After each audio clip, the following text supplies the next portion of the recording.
Welcome into episode 227 of the Skate Podcast. I'm Brian DeFelice, joined by Bridgette Prue and Scott McLaughlin. Bridgette and Scott, you two had the pleasure of interviewing the hottest story out of Bruins training camp this season, or this offseason, and that is Matt Poitras, who has earned a spot on this opening night roster tomorrow night against the Blackhawks. And at 19 years old, it's clearly a very uncommon feat for him to do. So Bridgette and Scott, just discuss maybe what fans can look forward to listening in this interview upcoming. Yeah, well, obviously we got into, his camp, his preseason, making the team, just all the excitement around that. Obviously looking ahead to some of the feelings he has going into the opener and his first NHL experience and, how he's trying to approach this. As you'll hear from him, he's trying to keep the same exact approach that he had all through camp and preseason, which has obviously worked for him to this point. So I think that's the right approach. Obviously, he's not in a position where he can take his foot off the gas at all. It's this 9-game sample that they get is essentially an extended tryout. So I'd say that's the right mindset to have to still be treating it like he's trying to prove himself and, trying to force the Bruins' hand into having him stay beyond those 9 games. Yeah. And I feel like, so I wanted to ask him about when you listen around sports talk radio, I don't think they have a good idea of really who he is yet or what he can bring. Even text conversations I've had with people, the main criticism or the main detractor in people's minds for him making the opening night roster had a lot to do with his size, him being a smaller player. Is he going to be able to hold up in the NHL? So we asked him about how he's prepped himself in that way, what his routine might look like throughout the season in order to address maybe him not being the biggest player. And we also got into just some fun personal questions at the end and I guess throughout, clarified his name pronunciation for, hopefully, the last time. Hopefully everybody gets it now. But yeah, there's a lot of good stuff in there. He was really, he comes across as a very nice kid. So he's somebody that everybody should be looking forward to watching on opening night. And there's a clear sense of innocence to him, being just 19 years old. And the two of you asked him about just how much he knows about Boston and if he watched the Bruins growing up. And I think ignorance is bliss for him. And I think that's probably the best going into a centennial season for the Bruins as 19 years old, is to maybe not know exactly how big the lights are in Boston, how bright they are. And I think I asked him, he doesn't know where he's going to live yet. And I asked him if he's going to live in Southie, and I don't think he knew what Southie was at all. So he'll figure it out eventually, but no. And then after you guys finish recording, Scott asked him if he wanted to room with him. And so that's what they're going to do now. So I'm kind of burying the lead there. Oh, I missed that part. I don't know. Where did I go for that? It's a little bit of a commute from Lowell to Brighton, but, he'll get used to it. Scott, what's with that headline, man? Don't trash talk me on EEI. I'm sorry, Maddie. Hey, what do you want for dinner? But anyway, so yeah, lots to look forward to, and I think we're probably ready now to throw it over to Bridgette and Scott's interview with Matt Poitras. All right, we're here with Matt Poitras on the Skate Podcast. Matt, thanks for taking a few minutes. And right off the bat, let's settle this. Matt Poitras. That is correct? Yeah, that's how it's pronounced, yeah. Okay, because that is still getting screwed up by a lot of people, but yeah. I think, if you stick around, I think people are going to get it. Yeah, hopefully, yeah, it's Poitras. Okay. French though, right? Yeah, it's French Canadian? Yeah, it's French, but I'm not really French, so just go by the English. Me either. I have a silent LX at the end of my name. Yeah. So, I got the silent letters. Yeah. Got the silent S. Yeah. So certainly looks like you're here for opening night, and just what was it like when you realized that that was going to happen and you had made this team's initial roster? I mean, it's awesome. It's a dream come true to finally be here and have a chance to play in the NHL. So I'm not gonna take it for granted. I'm gonna keep trying to play my game, and it's a dream come true. Does the mindset change at all? Going from training camp, preseason, trying to prove yourself, make the team. Does anything change now that you're here and now that it's regular season? I think for me, nothing changes from the start. It's just been it's been a tryout, and I think it'll just continue to be a tryout every practice, every game.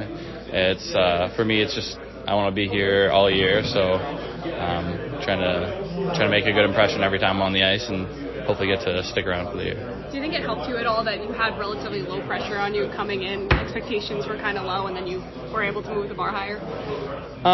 Yeah. Definitely, there wasn't too much pressure, but I mean, I was putting pressure on myself because I came in here. I wanted to try and make the team. So obviously, there's pressure, there's nerves, being on the ice every day, and I mean, you're trying out to play in the NHL, and it's everybody's dream. So there was definitely some pressure. Wasn't too crazy, but I think it was more pressure I was putting on myself. And yeah.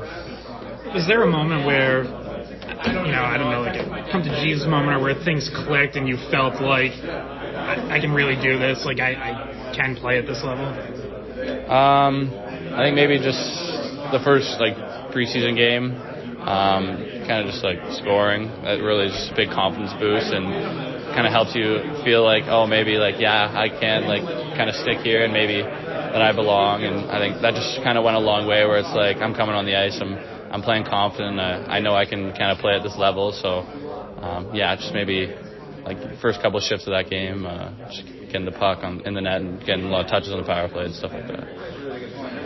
We'll be dropping this ahead of the season opener. So, what is the contingent going to look for you? I know you mentioned on media day you have family coming, but do you know the numbers exactly? How many people are coming? I'm not really sure. I think my mom, my dad, my brother, sister, my grandparents, my girlfriend. I don't know. There might be more than that. I'm not sure if my dad's bringing a couple buddies or what's going on. But that's all I know for sure. What are some of the things you worked on in juniors before coming here that you think maybe has helped your game, led you to this point right now? I think for me it was just I'm not a big guy. I'm more like finesse, but I like to pride myself on winning puck battles in the corner. So for me in juniors, even just this summer, it's just getting stronger, just being able to kind of hold my own. And I'm not the heaviest of guys, and I'm not tall, so just for me trying to hold my own in corners. So most of my work kind of goes into the gym, but maybe an on-ice thing at the end of last season, just trying to focus on being better in the D zone and better D zone positioning, just putting more emphasis on that, because it's kind of maybe you don't need to focus on the D zone as much in juniors because it's more of a run and gun, but once you get up here, it's a lot different. The details are different. So. Yeah, I had a follow-up question on that as well. Just, do you have now working with a nutritionist here and the trainers here, have they set goals for you? Maybe a weight goal, anything that they're working on with you to try to get to? No, it's mostly just try and get my body fat up a bit. Bulking. Nothing. Yeah, not really too much bulking, because I don't want to be playing at a weight where it's I feel slower on the ice. I want to be able to kind of go out there and feel like myself and feel good about my skating and how I move. So not trying to put on a set amount of weight, but I think just over time, it's not going to happen overnight. Just over time, just putting maybe a bit more weight on, a bit more muscle. In the past, did you have to kind of figure out a way to do that on your own? Is it a lot easier now that you have people kind of giving you structure in that way? It's definitely easier being here, and you come in the gym, there's a workout there for you, so you kind of know what the expectation is. And other than it's different than junior, because you kind of show up and there's not too much structure, because there's obviously not as many staff members around every single day. So it's just it's different, I think. It's more on your own, I guess, back then. Yeah, it's definitely more on my own. So now there's lots of help, so there's no excuse to not be working out and doing that stuff. So. Obviously, it's been a pretty steep development curve to be here, 1 year after getting drafted. And to me, I think it's even more impressive when you consider that you lost the entire 2020 COVID season, at least in terms of playing games. How did you, manage to overcome that and stay on track, then with just 1 year to get you ready for your draft? I think, for me, it was just, you couldn't really prepare for something like that. I was stuck at home for most of 2020. There wasn't even ice really, or I couldn't really get to the gym because everything was shut down in Ontario. So I was just working out in my basement, trying to do as much as possible. I didn't really I didn't really know too much about like what I was doing, so that was the tough part about it. So when I kind of showed up for my first year of junior, it was like haven't really skated that much, haven't really had like set workouts at like a gym where I'm working with a trainer. So it was just kind of just taking everything in stride. It was more like I was on my own, and I was fortunate enough to get drafted, and then this last summer I was able to get things back to normal and working out at the gym I had been before, and everything was open up. So I think for me it was just being able to get in the gym, being able to get on the ice, and kind of just work on my game. So that really helped going to like last year junior, and kind of took the same approach this summer. So Grew up in Ontario, about half hour from Toronto. Yeah, half hour, 45 minutes. So you said you watch a lot of Leafs games. You said you were sort of a Leafs fan. So were they your team, or?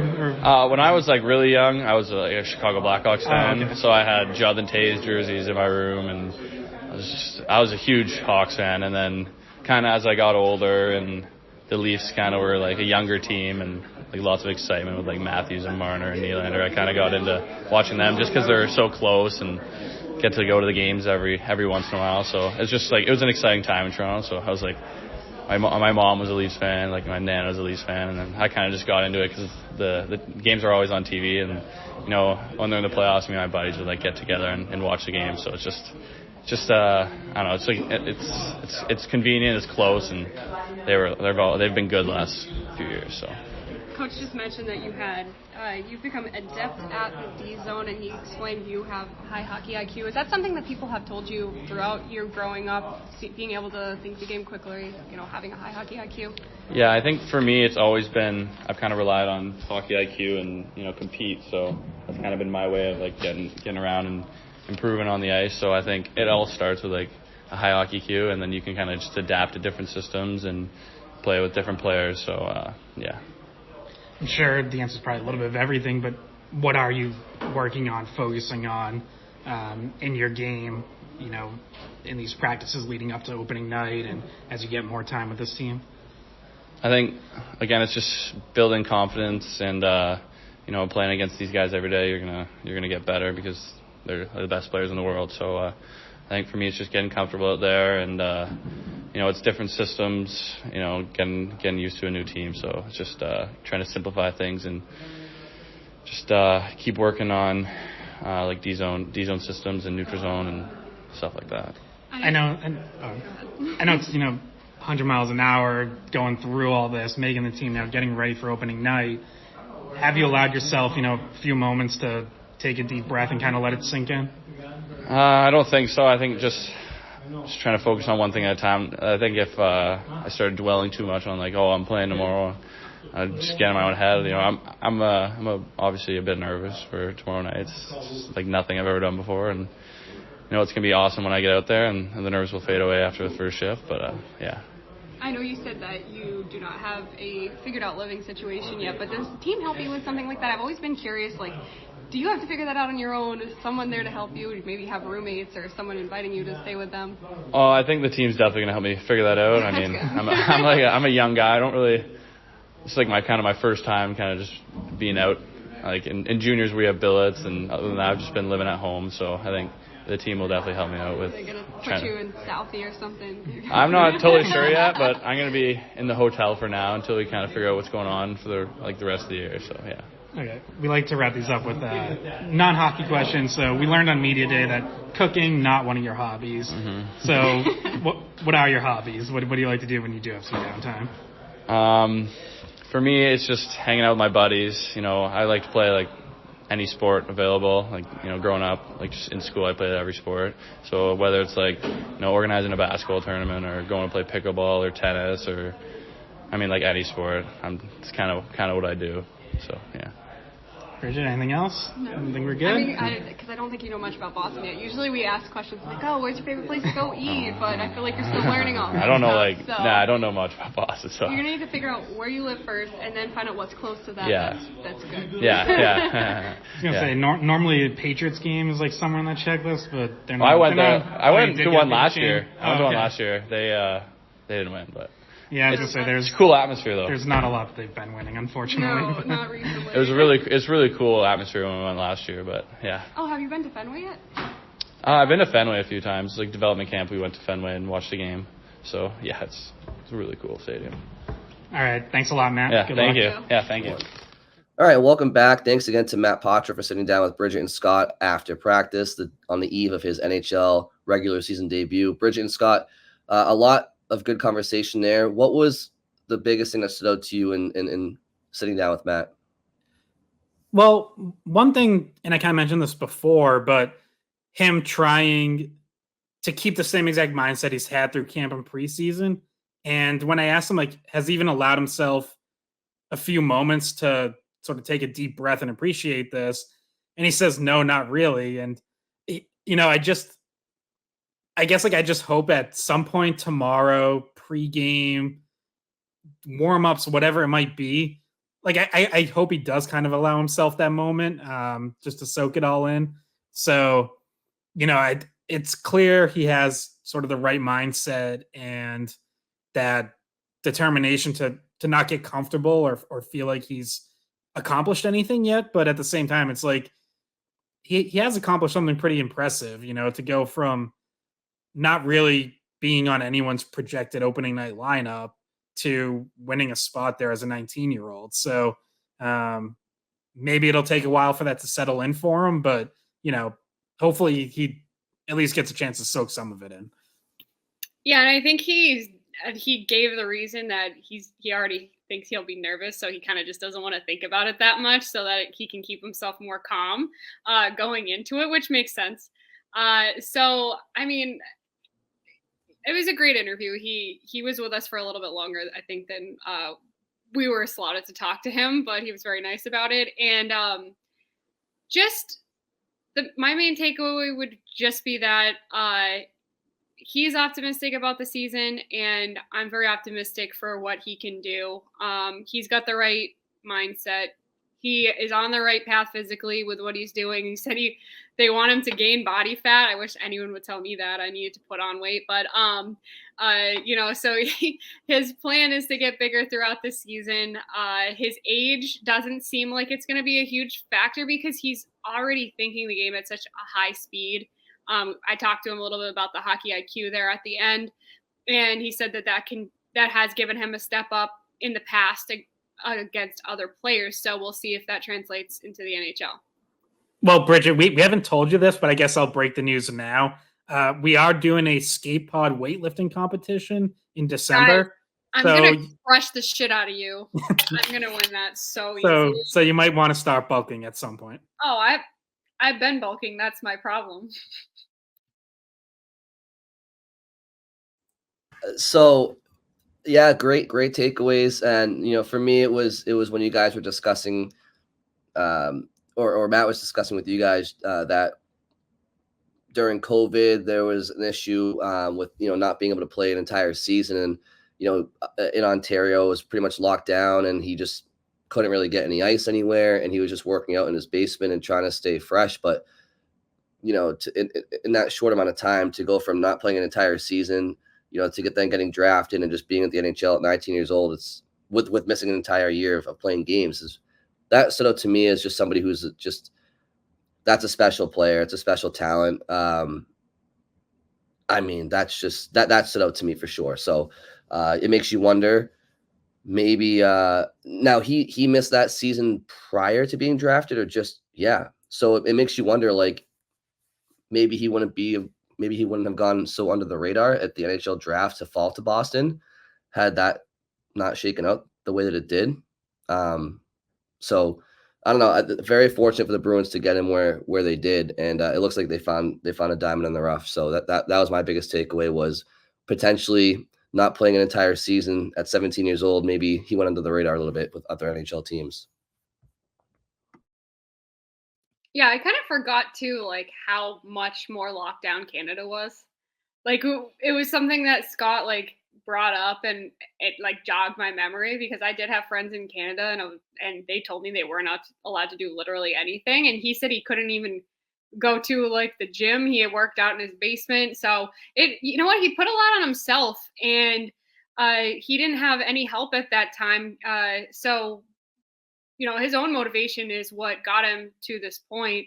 got him through the pandemic and has been getting him through the preseason. And if he's able to self-motivate like that up to this point, I feel like it's even easier to motivate yourself in the NHL. So hopefully it brings that same mindset, work set. Yeah, and like that season, 2020-21 season, that's age 16, 17. You get drafted at 18. It's like that's a huge point in any player's development, and it maybe possibly even like worked in the Bruins' favor. You wonder if if he does get that season, and maybe his this past season in the OHL, the 22-23 season, was really his big breakout, where he's top 10 and top 5 in scoring, second in assists. You wonder, like, maybe, what if that comes a year earlier, if he has that extra year of development at, playing in games.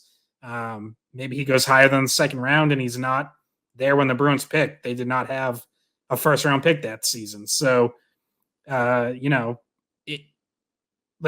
can even look back at those next two drafts after that season. So like the 21 and 22 drafts, and pretty much all the analysts would point that out, that these are going to be more unpredictable than a lot of drafts, because a lot of these kids, especially from the OHL, but even from other leagues that didn't play or only played a few games or had a very abbreviated season, there was just more unpredictability there. Like that's a whole year of development, training, evaluation that no one's getting. So, his first season in Guelph, the following year, obviously he was good, and that, good enough to get him on the radar and be a second round pick, but then really took off the year after, once he had that full season in the OHL under his belt and a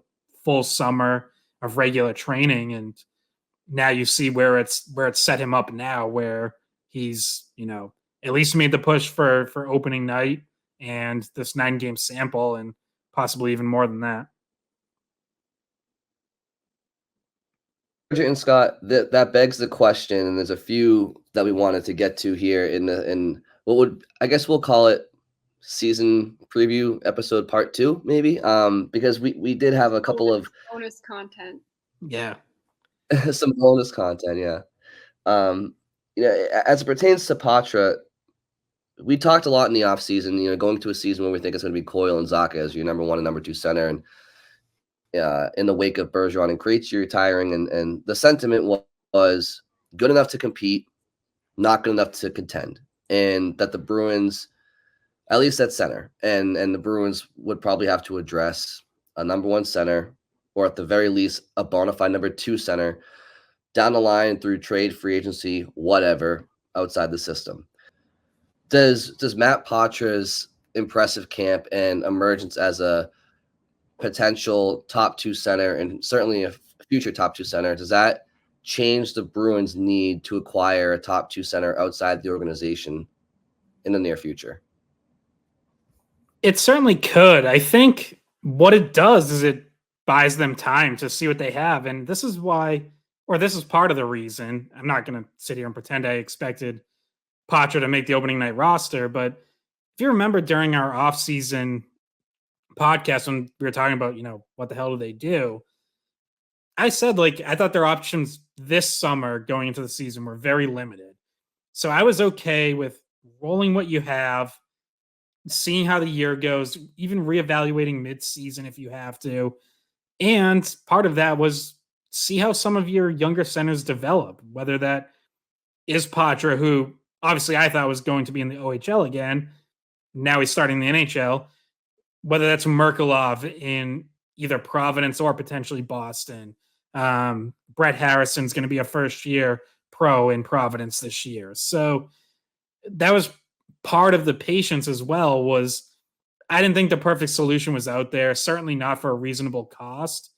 So you might as well see what you have, let the season play out, and then if it turns out that you're a pretty good team, but you still clearly need center help, then explore ways to potentially add that before the deadline. But Yeah, Poitras developing into, a top 2 center would be huge. And he hasn't done that yet, right? He's made the team. He's going to start as a third line center.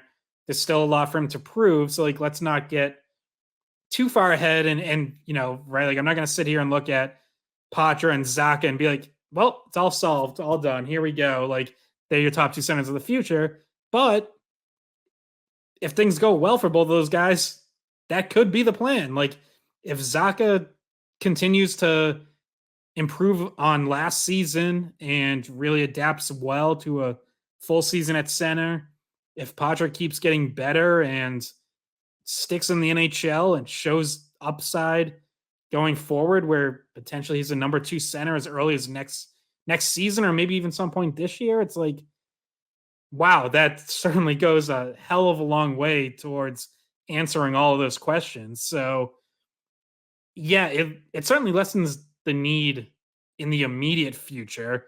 And I guess, we might as well mention now, like one of the names they got linked to was, all summer was Mark Scheifele, who has now signed a 7-year extension in Winnipeg. So he's off the market. That's one option down.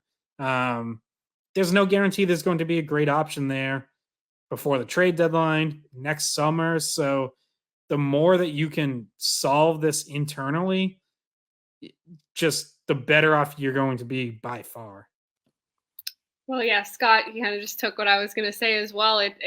It turned out to solve itself a little bit with some of the preparation that you had put in before, and that was drafting centers, taking whacks. You never know. It might be a guy you draft in the first round. It might be a guy, you draft in the third, fourth. Poitras turns out to be someone they drafted in the second round. And they also were able to solve the center problem internally by adding Zacha previously and moving him over from wing to center. So it leaves him in a good position as long as Zacha can play consistently at center.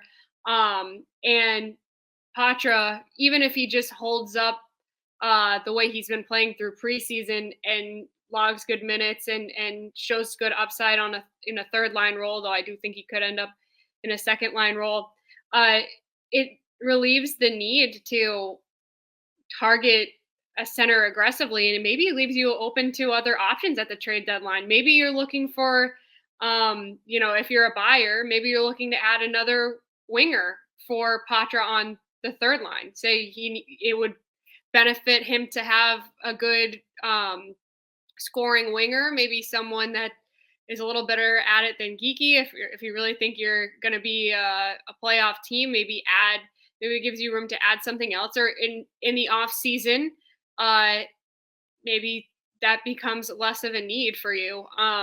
So it opens up other options for Don Sweeney to target at different positions if you really like how this season goes with Beecher and with Poitras. Obviously, we don't know like that. We're way ahead of ourselves on this because we don't know exactly how his season's going to turn out. But if it turns out that he solidifies that spot, then it really does make things easier. I certainly agree with that. And I think that the Bruins going forward, I think center ice should still be their draft priority, because there's no guarantees. As promising as we think Poitras can be based off of his preseason, you can I feel like trade for and buy in free agency wingers a lot easier than you can top 2 centers.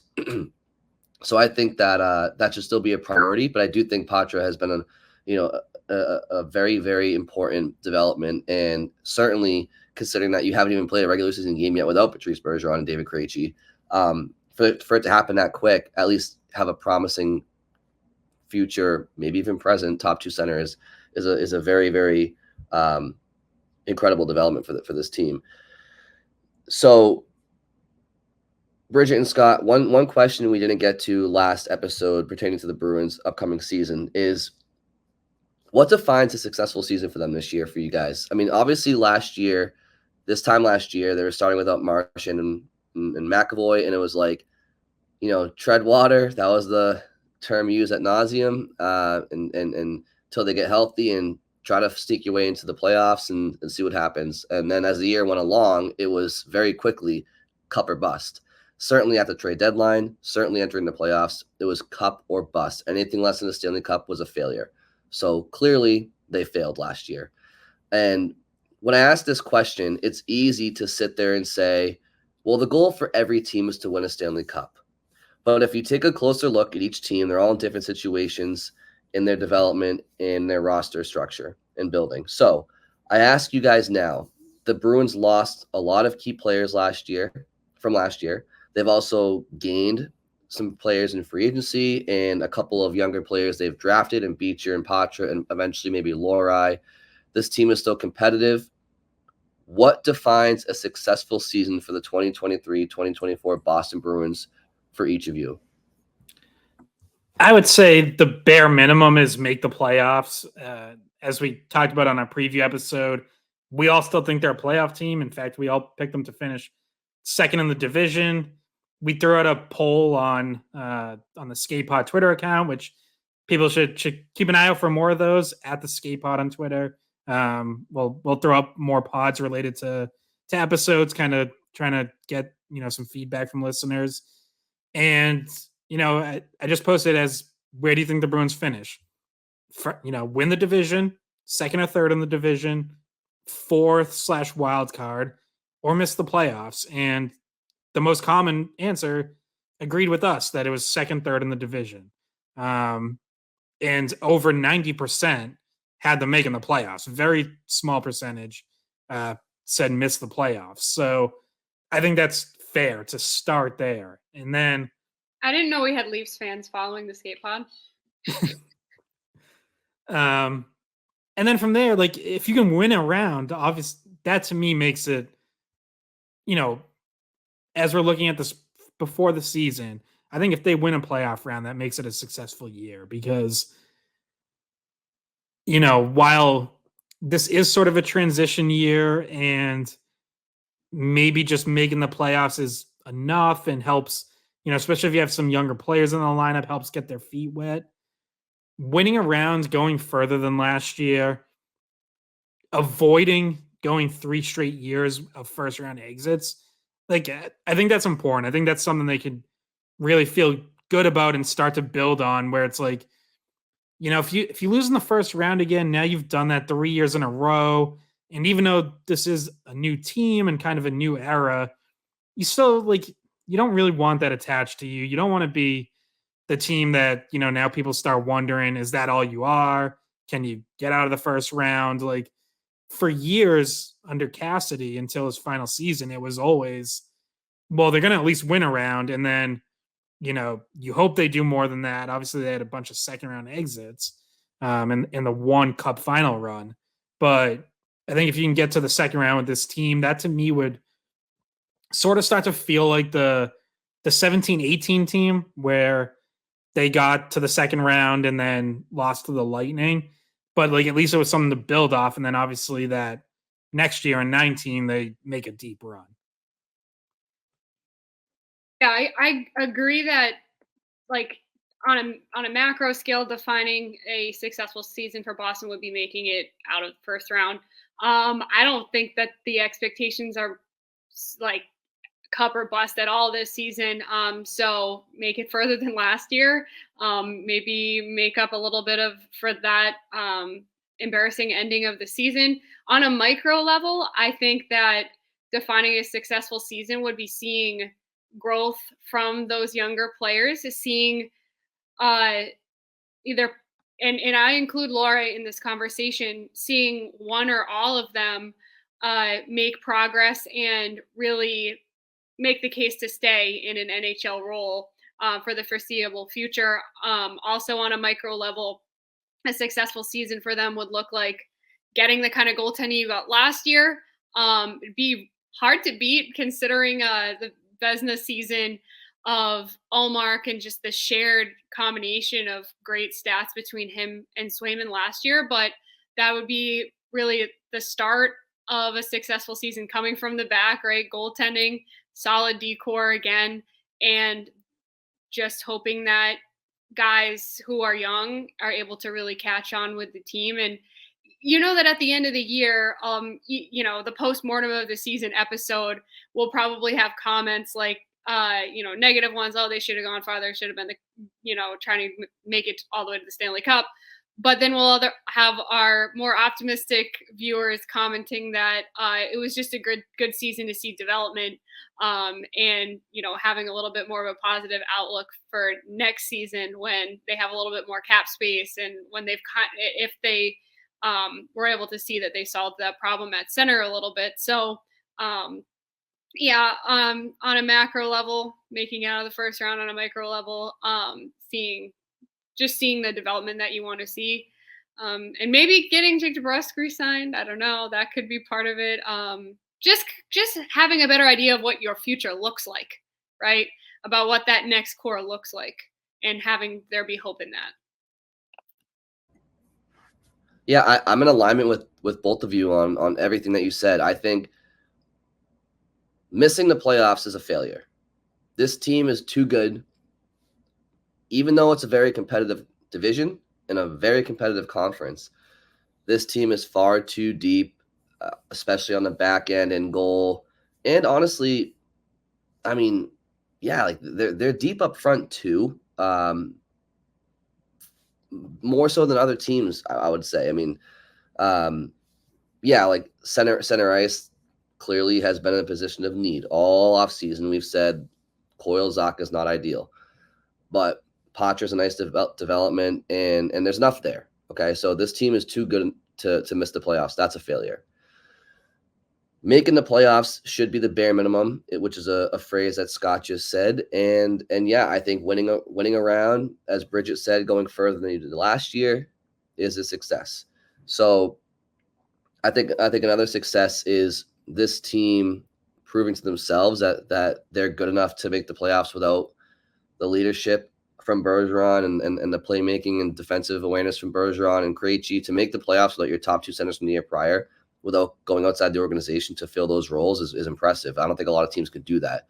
So that would be very, very impressive. And yeah, for this generation of Bruins players, Bruins leaders, for Charlie McAvoy, for David Pastrnak, for Jake DeBrusk, Brandon Carlo, Hampus Lindholm, Johnny Beecher, Matt Poitras, like all these kids that are and I say kids, I mean Lindholm's 30, I think close to it. But my point is, this is the next wave, and it's time for them to step up. I want, like Charlie McAvoy, he's a top defenseman in the NHL. I still think that he has another level to get to.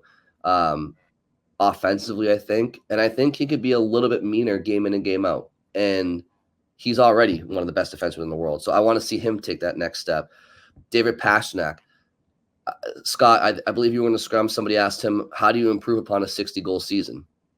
Well, maybe you don't score. Maybe you don't go out there and score 65 goals the following year, but maybe he improves as a leader, and maybe he improves on the defensive side of his game. Maybe he's more responsible in the neutral zone. Like David Pastrnak is always going to be, as long as he plays until he shows me otherwise, one of the best offensive players in the world. But he can improve in other areas. And I think that takes leadership to recognize that you need to improve in other areas. So I just want to see McAvoy and Pastrnak grow as those leaders, because they know it's their time and it's their team. So yeah, I think from a bird's eye view, a success is going further than you did last year. Anything short of the playoffs is a failure. So I'm looking forward to it. I think I really want to watch Charlie Coyle and Pavel Zacha. I think they're relishing the opportunity to get more playing time and more minutes and bigger roles. Matt Poitras is going to try to keep his role. So yeah, I mean, at the risk of rambling, I just think I echo what you guys said, and there's a lot of storylines to follow throughout the year that would also be a success if these players can rise to the occasion. For what it's worth, a note on Coyle in the preseason and in practice, I mean, even today, it does seem like Coyle and DeBrusk have created some chemistry on some of their line rushes in practice. It seemed like those two always knew where each other was on the ice. I think that the chemistry has been building for them. So if the line is Marchand, Coyle, DeBrusk, that's something that we'll keep an eye on, but I think that there's a lot of potential there. Yeah, and we didn't really talk about this yesterday, but I talked to DeBrusk at Media Day and asked him a little bit about like the chemistry with Coyle and Marchand and just the dynamic of that line. And what he said was like, those are two guys who want to have the puck a lot. They're really good protecting the puck when it's on their stick. And he said, so like for me, that means if they're going to be the ones, holding onto the puck, I'm the one trying to get open. And he's like, I look forward to that. Like if he's in a position where it's, hey, I'm trying to get open in a scoring area and they're going to find me and my job's going to, a lot of time, or at least some of the time, be the shooter on that line. Like that's a dynamic that could work. Cause I would say Coyle certainly tends to hang on to pucks longer than Bergeron did. And Bergeron at times would even kind of be the pop out shooting option, right? Not just on the power play and the bumper, but 5-on-5, he'd be the one finding that little bit of space in the slot. And, Marchand sets him up for a quick one-timer. Well, now it's, it might be DeBrusk doing more of that. So, definitely be interesting to watch that line. And in the season that DeBrusk has in particular, obviously trying to build off a career year. Just one last thing I thought of in terms of, where they finish or whether they can win a round.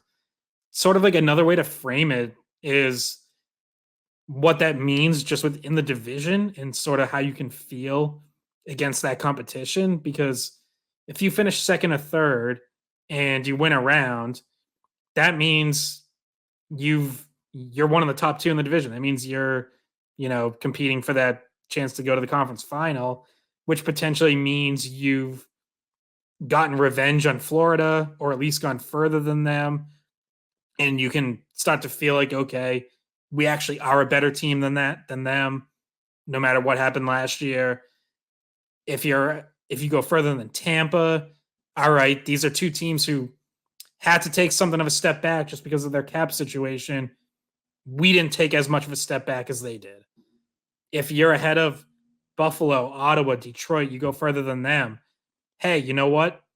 Yeah, they're trying to catch us, but they haven't caught us yet. And now we already feel like we're building for the future too. And now we have this cap space. And you can really start to feel like you're staying ahead of all those teams who are chasing you last year. Maybe you still feel like, you know what? Most of them are still chasing us. Toronto could finish first. We know their playoff history. Like you have a chance against them. So I also think there's an element of that if you're talking about just confidence moving forward, whether that's the players or even just the fan base. Like if you can feel like you're still ahead of the majority of the division, that would, I think that contributes to a successful season too. Yeah, I mean, especially as it pertains to Tampa Bay without having Vasilevsky for 2 months, the Bruins are without a doubt the best team in their division as it pertains to goaltending and defense. And they're uncontended, in my opinion, especially with Vasilevsky out right now. So, I mean, that's huge. And looking at what to expect for tomorrow night, up front, you're going to have Van Riemsdyk, Zacha, Pasternak, Marchand, Coyle, DeBrusk, Geeky, Poitras, Frederick, Lucic, Beecher, and Lauko.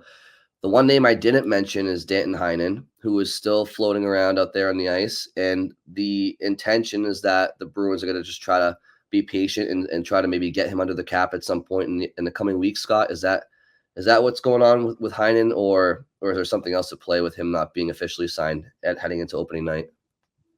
Yeah, we don't really know. Jim Montgomery said on Tuesday that they've asked Heinen to be patient, and he has been. But, I look back to last year where they eventually signed Anton Strahlman after he was in camp on a PTO, and that contract became official on opening day. So it's certainly still possible that happens with Heinen. It I feel like that's where it's going. It certainly seems like they made roster decisions with the idea that they're going to sign Danton Heinen. But they also recalled Patrick Brown on Tuesday, and he was out there for practice too. So I don't know. Is that just insurance? Because as of right now, they still have the cap space to be able to do that. And hey, might as well get Patrick Brown an extra practice or two with the NHL squad. Or is that a sign that, I don't know, they still have ground to make up with Heinen? They're a little apart in negotiations. Like, I guess until we actually get the final answer and they announce the contract, we don't know for sure. But everything to this point has certainly seemed to set up for them signing Heinen. But certainly at least somewhat notable that it hasn't happened yet. And there's cap space to do it. They have, Heinen's contract's going to come in at under $1 million, and they have 1.3, I believe, if that number's correct.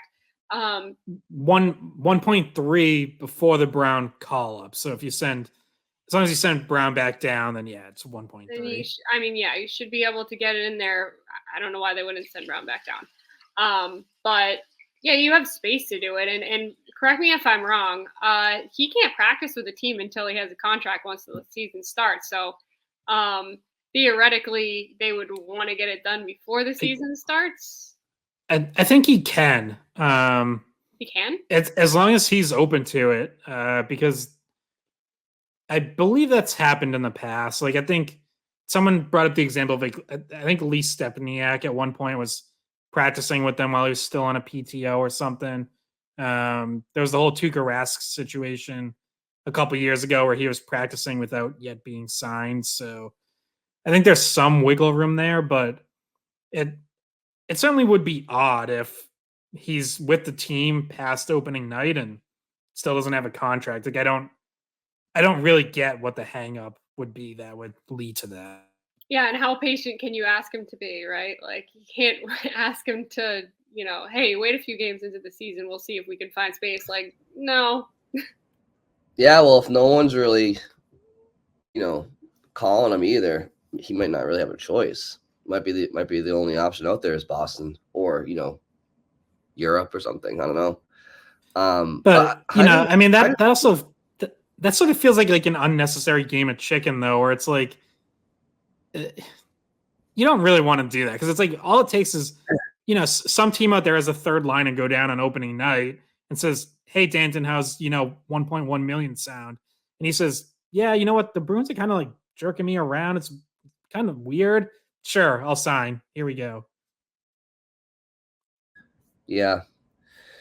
So, Bridgette, I wanna throw this to you first, and then Scott, you can think of while she's answering, and I'm gonna put you both on the spot.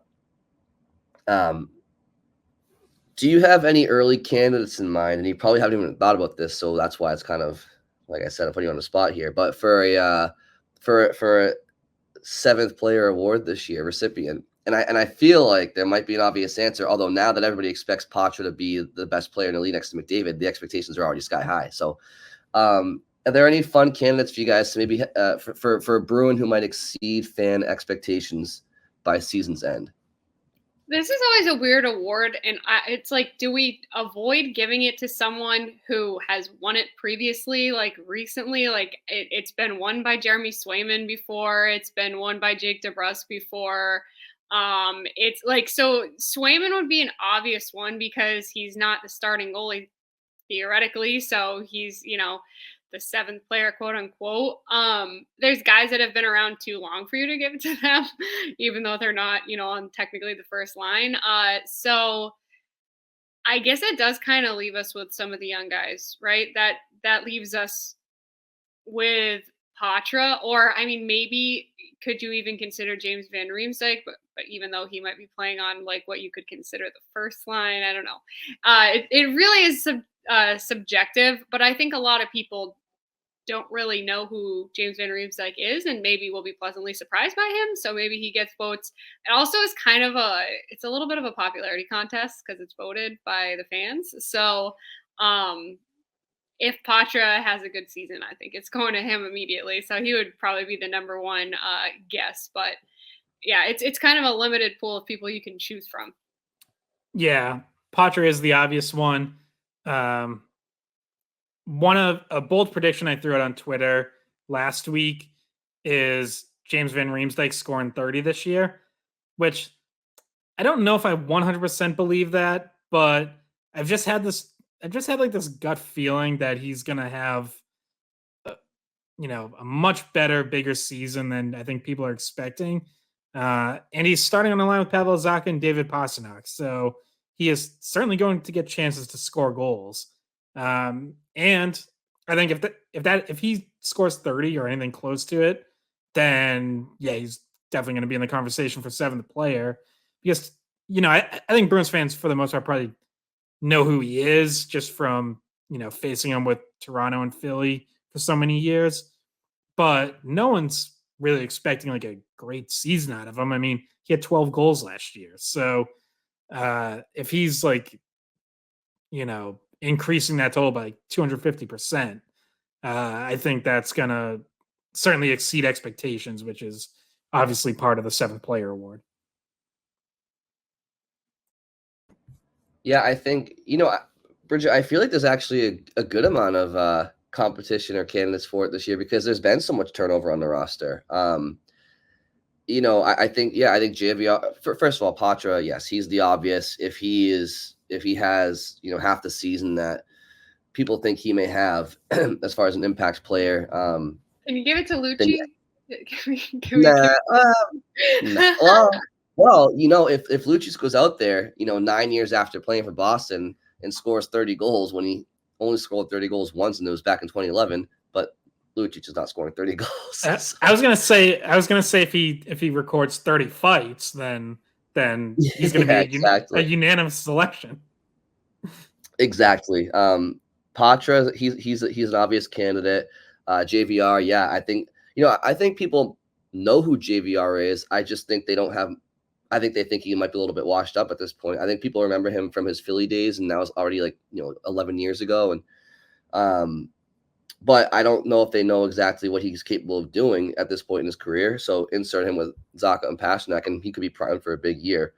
And then two other players, obviously, like on Lucic's center iceman and John Beecher. Like if John Beecher goes out there and can put up I don't know, 20, 23 points. Like you never know. I mean, or works his way up to the third line. Like he could be somebody. And then Morgan Geekie is an obvious one too, where it's like, if Poitras is a third line center for a lot of the season and he dishes the puck around to Geekie and Frederick and Geekie puts up like 20 goals, like I guarantee you Bruins fans will be like, who the hell is this guy? I mean, for the most part. So, yeah, I guess I don't really have a specific choice. I guess I'll go with Poitras just because he's the popular vote, and I'm looking forward to watching him a lot. But thought that was a fun question to ask before we get into opening night here, and we can look back in 5.5 months and see how right we were or wrong we were. As Poitras back down in Guelph, and we're sitting here, and the Bruins are like 13th in the conference, and Marchand's traded. No, I don't think that's happening. Yeah, Mason Lohrei would be the one other one I'd throw out. Like, obviously, if he gets called up, relatively early in the season, even a month or two in, and by the end of the year he's playing like a top 4 role and playing it well, then he's going to be right there too. All right. Agreed. Anyone have any closing thoughts, or we good to wrap this one up? I am all good. Bridgette, you're good? I'm good. All right. Perfect. Well, thank you all for listening and enjoy opening night. Hey guys, thanks for watching the Skate Podcast. If you want to see more of our videos, visit our playlist. Not in front of a screen? You can listen to us on Spotify, Apple Podcasts, or wherever you get your podcasts. Don't forget to follow us on social media. And if you enjoyed this video, please don't forget to give us a thumbs up, subscribe to our channel, and leave a comment.